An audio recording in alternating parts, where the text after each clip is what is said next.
Kevin Seifert in studio. 701 guy writes, Dan, I'm throwing the flag here. Media should be held accountable and be able to handle the questions for their decisions. Same way they demand that coaches and players that they cover and rightly savage them when they don't.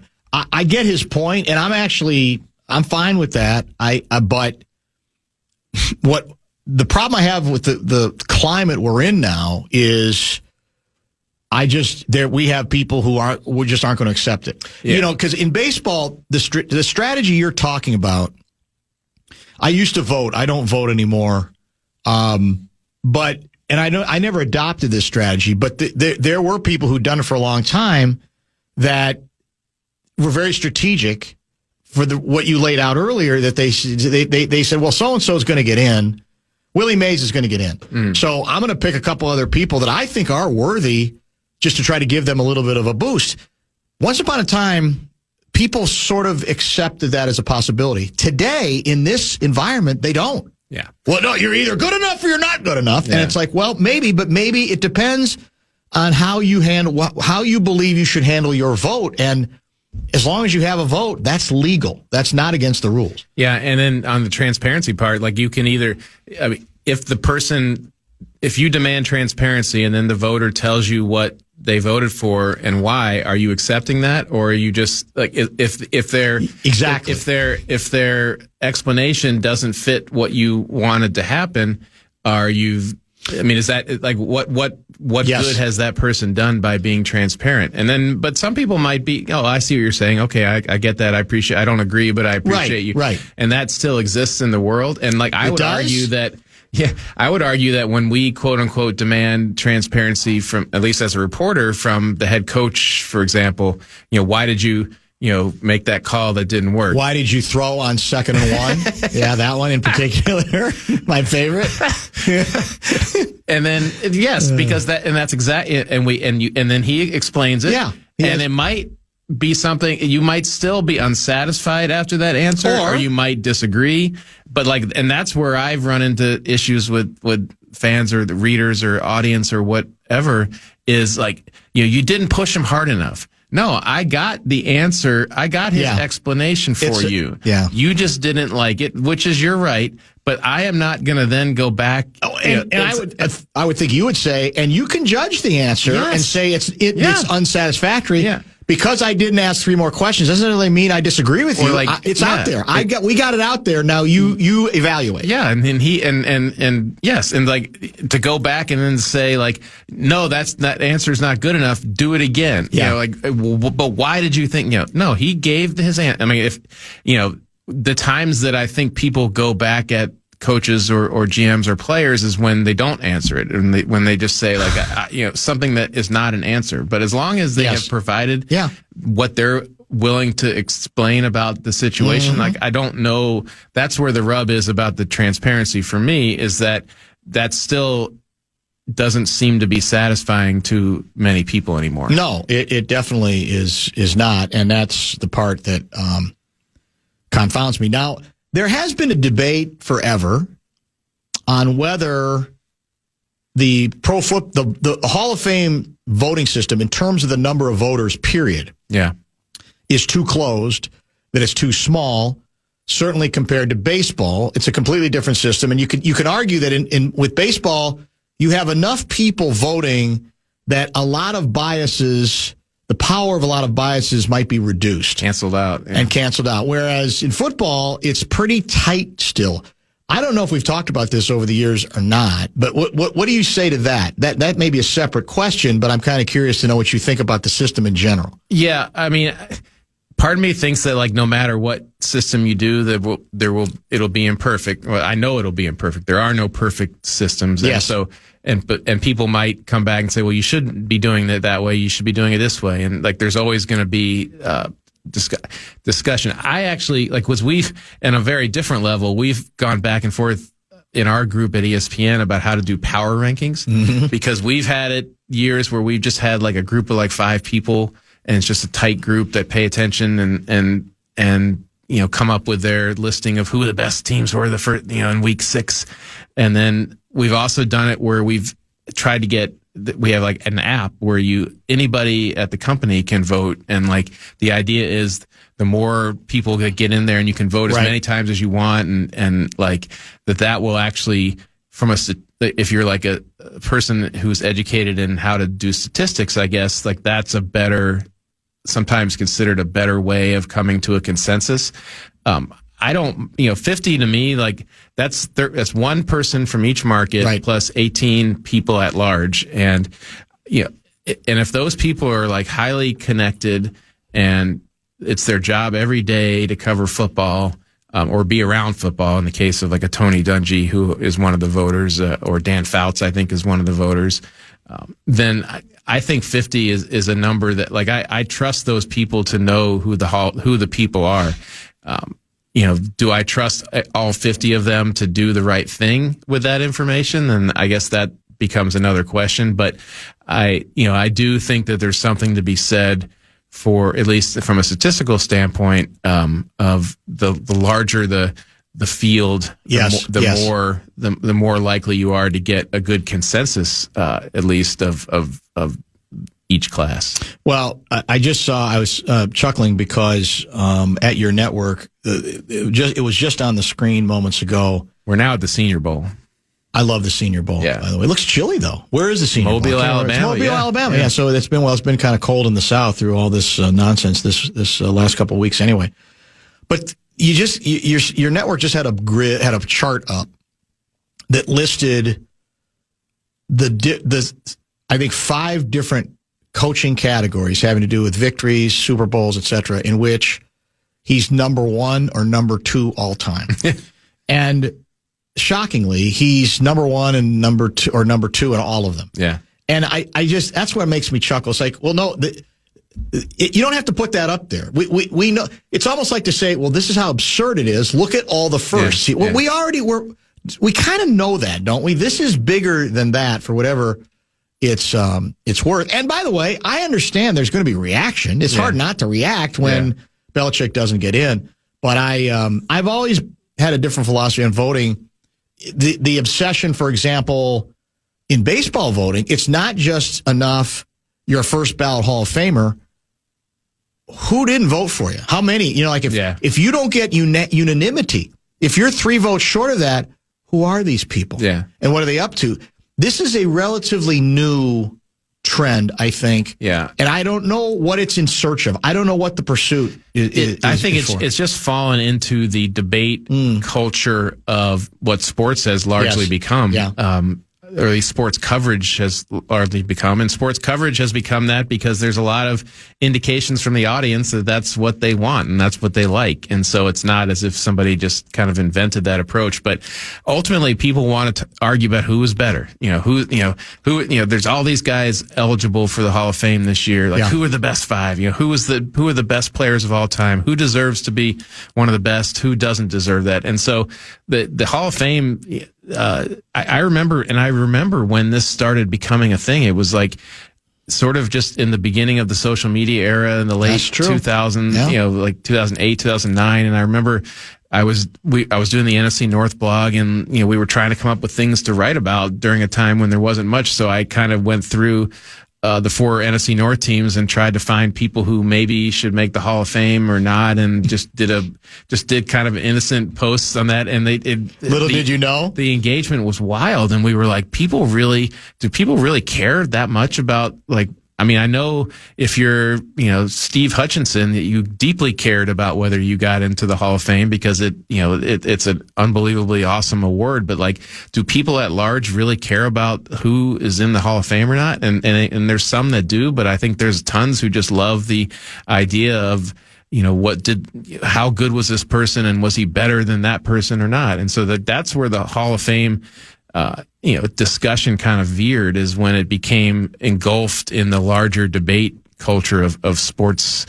I don't want to say sports coverage. I think it's, people in bars talk about that. Like, it doesn't have to be led by sports coverage. It just is a natural thing that people want to argue and talk about. All right, let's get caught up. One more break, and we'll go to the bottom of the hour with a little more. There's some good Vikings questions coming in, so we'll get to some of those as well, and maybe leave the Hall of Fame discussion behind. Kevin Seifert is in studio. Kessler will join at about 5:30, also from our studio. Stay tuned.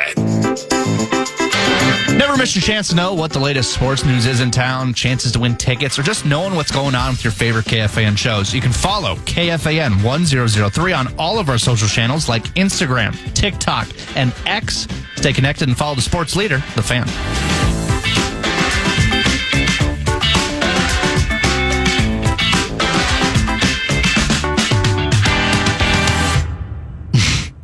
Tom from Savage wants to know, Kevin Seifert, do you prefer 2-word responses or 2-minute word salad answers at press conferences? That might be his way to kind of defend Belly a little bit. I mean, I don't know if that's how he meant it. I always take 2 minutes over, and I don't even say if it's that. Word salad? I don't say that just because of the current circumstance. Right. I think there's an effort being made there to answer thoroughly, and sometimes it's more successful than others, maybe. But the 2-word answers don't do a whole lot for us. Dan, I think you're missing the point here. Bill Belichick ran the football effectively. He should be a Hall of Famer in your book. Good point. Although he threw a lot with Brady eventually, right? I mean, he started out running, but they threw a bunch. He threw for 5,000 yards, 50 touchdowns. Yeah. Is that true? I don't even remember that. Wasn't Randy Moss's first year? He threw for... It's insane. He broke the Dan Marino record. I could be wrong, but I thought that's what happened. Dan, will you ask Seifert what the offseason plan really seriously is for JJ? Are they having him work with the QB coach, who work with Josh Allen on mechanics, for example? Because there was a lot of talk during the season of some of the stuff that needs to get better is the stuff you tend to associate with offseason. Yeah. So do you know anything about how intensive our plan is or what their approach is likely to be? Well, there's certain limitations in terms of what coaches can do with players in the offseason in terms of timing from the CBA. But I think, and I don't have like really specific details, but I think that it's been strongly recommended and strongly accepted that there's going to have to be an intense effort on his part to really lock in the precepts that they were pushing, and have been pushing since he got here in terms of his mechanics and things that kind of, I think we all agreed, got a little bit on the wayside when he was spent a year on injury reserve. So that's definitely an emphasis here in the, there's really nothing he can do with coaches, the Vikings coaches, until April in terms of the CBA. Times have changed. Yeah, they're used to, and it's interesting because Aaron Rodgers has talked about his time in the Mike McCarthy quarterback school that was able to exist in the offseason in Green Bay during the late 2000s. And then they would the quarterbacks, it wouldn't really necessarily be a lot of the other players on the roster, but the quarterbacks would be in every day doing quarterback school, and that's what they called it. And so that just doesn't exist because of the CBA change in 2011. And that, so it's up to players and agents to, find ways to do that on their own. And I'm sure JJ will. I don't think that he, I didn't sense any resistance on his part to that idea. I think he, what JJ said during the season is it's hard to change, you don't change your clubs on the 12th hole, was the quote that he said. And I took that to mean like in the middle of the season, as you're going through, you're not going to change your arm angle. You're not going to change your footwork. And so I think that is definitely on the table. I think it's going to be a priority. We'll see what the execution of it ends up being. But I don't think that it's like that was just people saying that and they're not going to follow through with it. You cannot rewrite history. We've talked and you've written extensively over the last year about the quarterback options, the deliberations for the Vikings when they ultimately chose to not really compete in any meaningful way to bring back Sam Darnold. However, you can make the argument, as your former colleague, my former colleague, Chip Scoggins did, that the mistake was to not find a compromise in the middle. And the compromise in the middle that he wrote about was franchising him, which isn't cheap, but is not a 3-year $100 million commitment either. You do lose some money, and you can't get everybody that you want. My recollection of what I said was, you can't give him the big deal. I'm down on him the way it ended, but I probably would consider franchising him, no matter whether that hurt his feelings or not. I didn't go hard with it, but I think I at least introduced it. So as a compromise something that the team could have done, I want you to speak to that, whether you think they even at any point thought long and hard at that as being a way out of the box where you're not committing forever to him, but you're saying we're going to try to follow up as bad as it ended here, and we'll go ahead and bite the bullet for the one year deal. Yeah, the franchise tag would have been still with the idea that eventually J.J. McCarthy is going to be this team's quarterback. I don't think they gave it serious thought because I think, and we've talked about this, I know they thought they had an excellent chance to get Daniel Jones. Yeah. And so if we're ranking, the misjudgments or the mistakes or however you want it to, whatever term you want to use, the first mistake that I see it, from what I have been able to report out and know is that they put way too much belief into that eventual conclusion. Because if they had, and Daniel Jones would have been certainly a less awkward situation to be in, and it would have been probably pretty productive if he had eventually gotten on the field based on how he played for the Colts.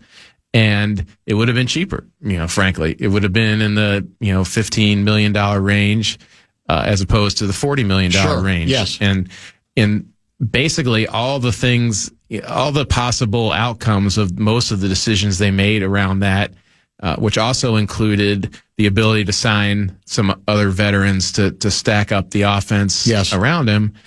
Most of those outcomes didn't work out well. So whether it was signing Ryan Kelly to be the center and he ends up only playing 8 games because of injuries, or some of the money they spent on the defensive tackles that maybe they didn't get as much of a bang for the buck as they hoped to.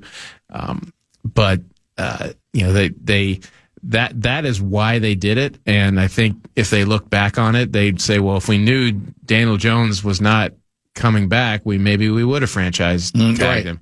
But it never became something that they gave serious thought to because they thought that's what was going to happen. But again, I don't know how effective it is to relitigate all of this because it's moot now. But help me out on the timing. I mean, was it set up in a way where, it was dangerous to assume that you're going to get Daniel Jones, that you can't, if you can't count on it, then we got a problem? It would certainly have been dangerous to assume it if he hadn't been in the building because if he was had been a free agent or been on the Giants roster for the end of that season, that's one thing. But they had him in, and he was on the practice squad for 6 weeks, and then through into the playoff game. And so that interaction and that the time they spent together obviously made the Vikings feel pretty good about it. And they just misjudged it. And so, I think from Daniel Jones' perspective is it had always been, business is business, and I don't know that he necessarily had anything like keeping him out of Minnesota. Like, there wasn't like there was something he disliked or thought that wasn't a good setup for him. It's just, he just knew that he felt, and I think he was right, that the Colts situation was better. And so, it was in retrospect, certainly they misjudged it, but I think that they probably felt like they had enough time with him to feel pretty good about it. Does Seattle, when you see what they've done, you could say it's a little bit of a different landscape, but they ultimately beat the same team that a similar team, the team that beat the Vikings last year in the playoffs, killed the Vikings last year in the playoffs. Is there something about the Seattle infrastructure offensively that you think explains why Darnold has looked so much better this time around, at least this last game, maybe not the whole playoff run, but certainly this last game, than he looked with us last year? I want to say that they are obviously, if you look at the teams that had the highest percentage of design runs over the course of the season, the Seahawks were right up near the top. And so he very much was in an offense that was, I don't know if you want to say run based, but certainly a lot more heavily run. But in that overtime game against the Rams at the end of the regular season that got the Seahawks the division title, and then this most recent one, he was dealing. He threw for 350 yards in the NFC Championship game. No picks and 3 touchdowns. TDs, so he did lead the league in turnovers this year, and that was an issue at different times for him with the Vikings in 2024. But if you're asking like what, like, I don't know if I have enough X's and O's expertise to say that here are the reasons why he was able to continue to throw the ball really well into the playoffs with the Seahawks than with the Vikings, other than the fact that, they had a structure that was set up there that, they could rely on the run more than that 24 Vikings team. We're going to need another center, right? I would assume so, yes. So that didn't work. No, that was one of the things that they were able to do with the extra salary cap space, and that one didn't work. I guess Will Fry's at right guard. He managed to play the entire season and gave them solid play there. The two defensive tackles, I think that you can look back and say maybe they didn't get as much of an impact, like big play impact from those two guys as they had probably hoped. But it's all a give and take. And my point during all of this has been, the Vikings are going to get bashed. I mean, people are going to see what Sam Darnold has already done, and if Sam Darnold wins the Super Bowl, which if you hadn't noticed and checked, the Vikings have not won a Super Bowl, then it'll only add to that angst, and I totally get it. But I think people should just be, to the extent that they even want to be, should be clear-eyed about the circumstances and the context of why that came to be. You have them winning? The Seahawks? Yeah, it's hard right now to say that they shouldn't be a significant favorite. I think Mike Vrabel is an awesome coach, and I think that he figures out ways, little ways to get advantages during games. And not that he's doing what we were talking about with Bill Belichick at the beginning of this hour, but I think he very much, and he did some of this at Tennessee too, very much is a student of the rule book and figures out ways to just little things. Find just little edges. Yeah. To find things during the course of a game. And so I can't rule out that, he can coach them into a potential win that they on paper seem to be overmatched in. Will you be going to the bowl? No, sir. How many bowls have you covered? Have you added them up? It's in the 10-ish range, but I haven't been to one since the one here. And so it's just the way things have gone in terms of personnel disbursement. And so, but I enjoyed all the ones, and hopefully I'll get to go to another one sometime.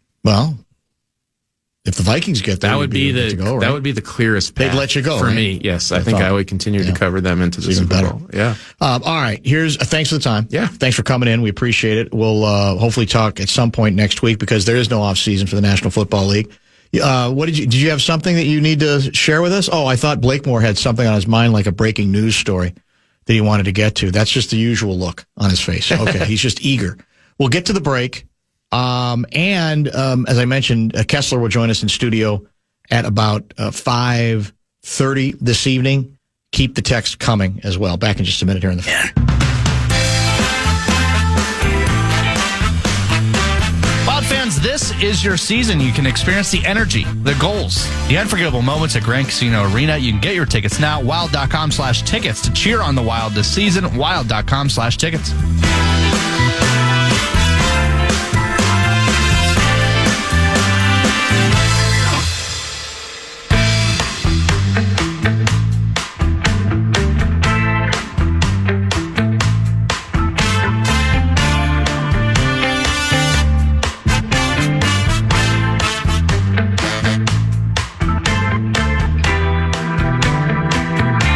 Darnold envy right now, but some of it has less to do with the quarterback via the Bradshaw and Brian KFAN text line than it does the offensive line.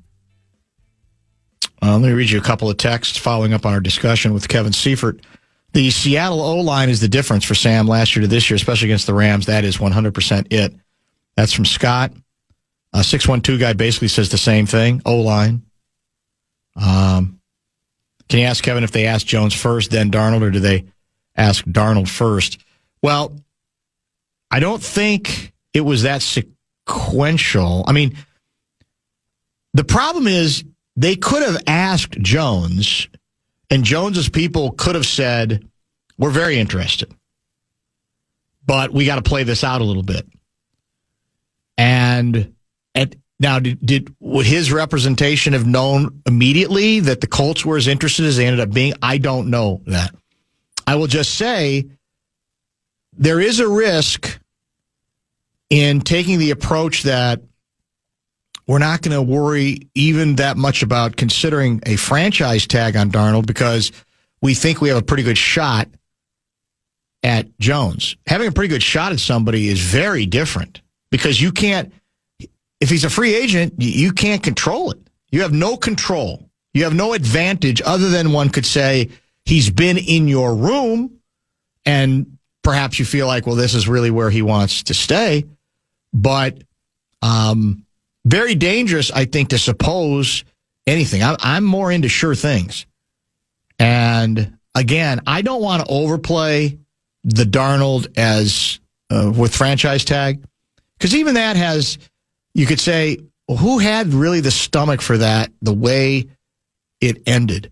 I go back to, it was 2 straight bad games, right? The Detroit game, which was for home ice, and then the Rams in the postseason. And my recollection was I felt in one of those games it had more to do with the line than it did Sam, but another of the games it had more to do with Sam than the line. I don't know which was which.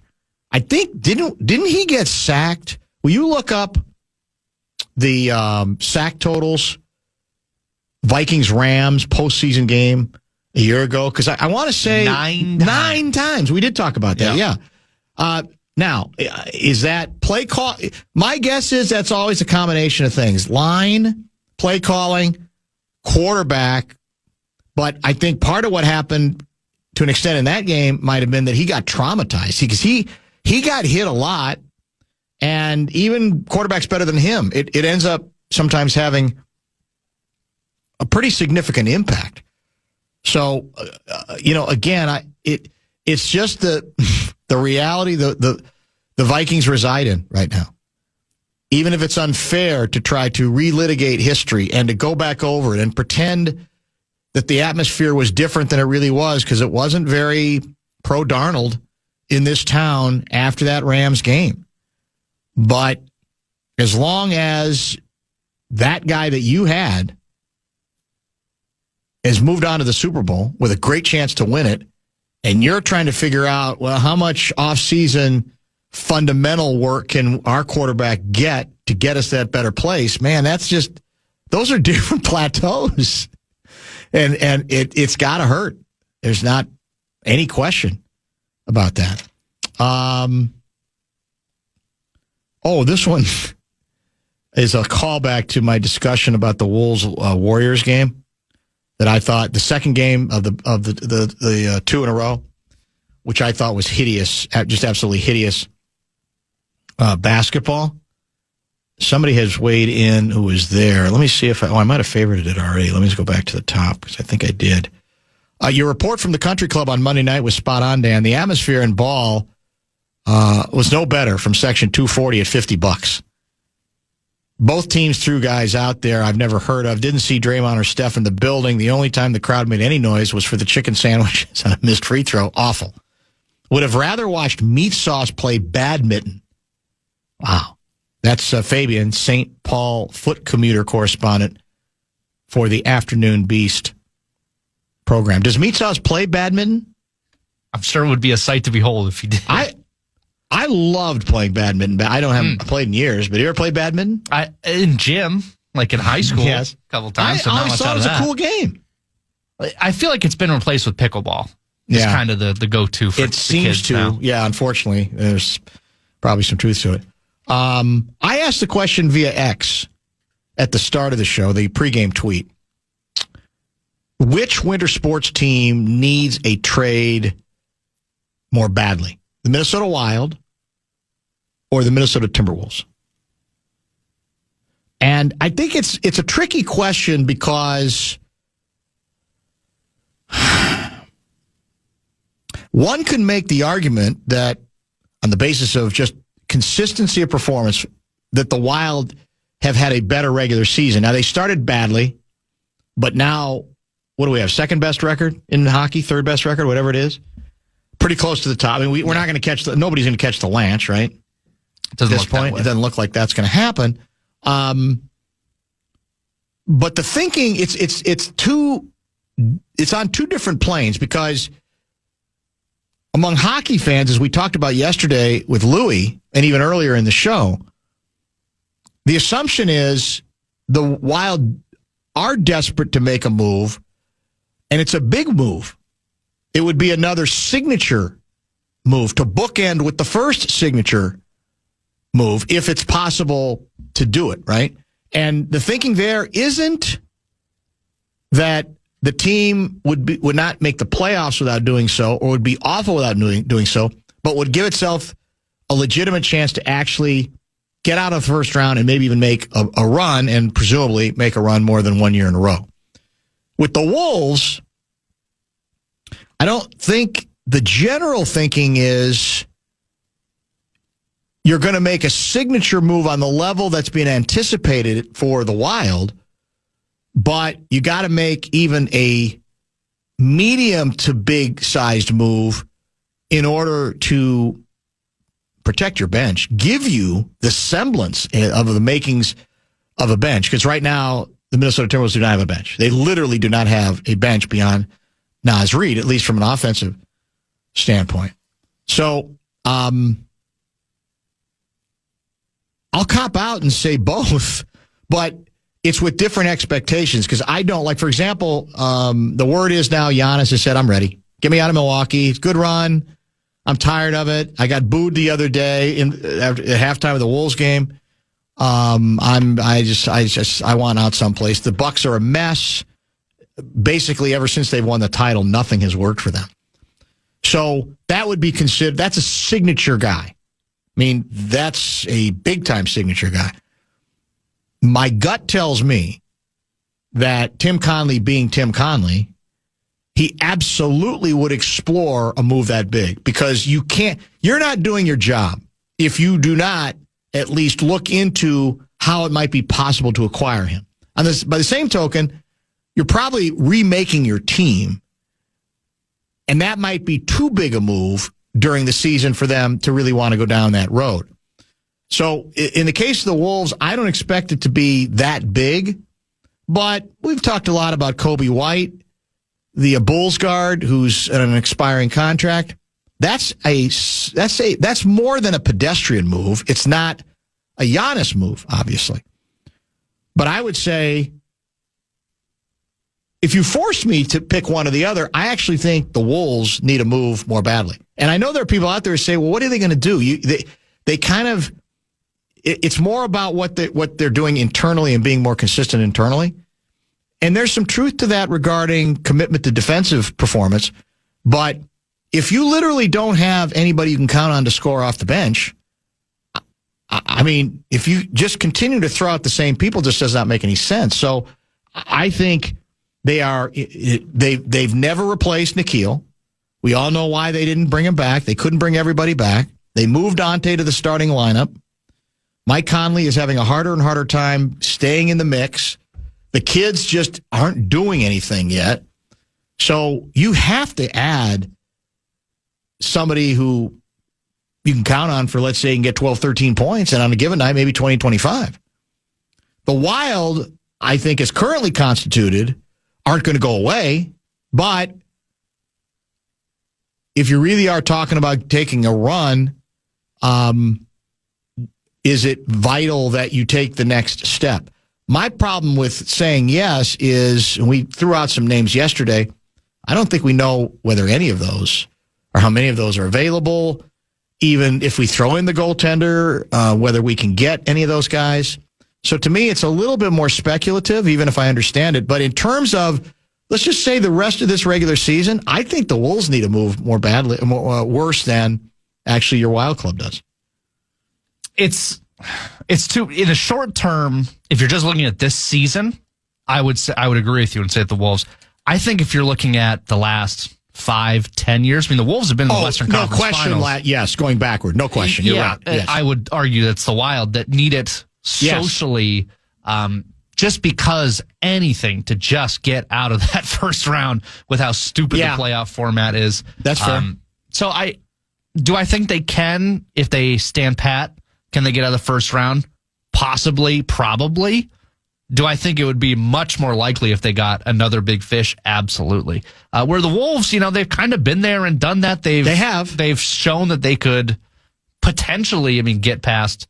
It's a lot easier to get past the first round in the NBA than it is NHL.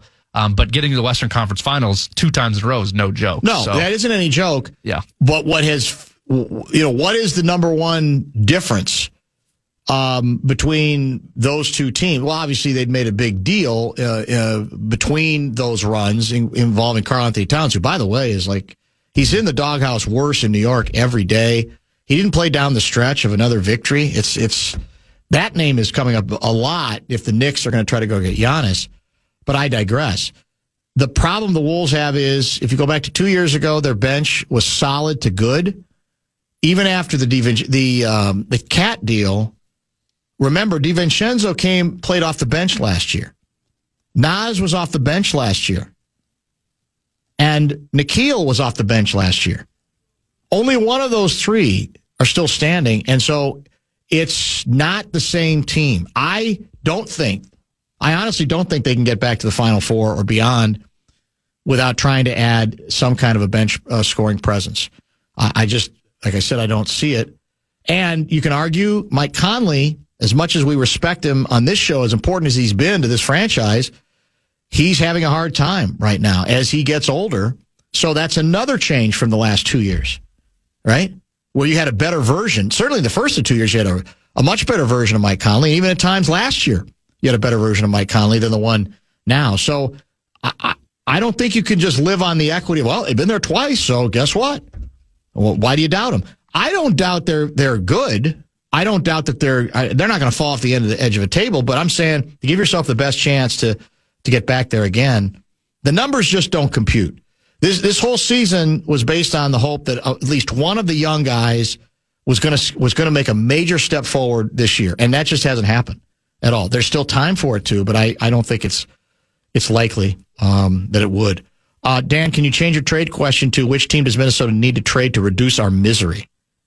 Neither the Wolves nor the Wild will do enough to be taken seriously as a postseason threat. No wonder we talk NFL 365 days a year. Well, it's not like the Vikings are a glowing postseason threat. Can't really.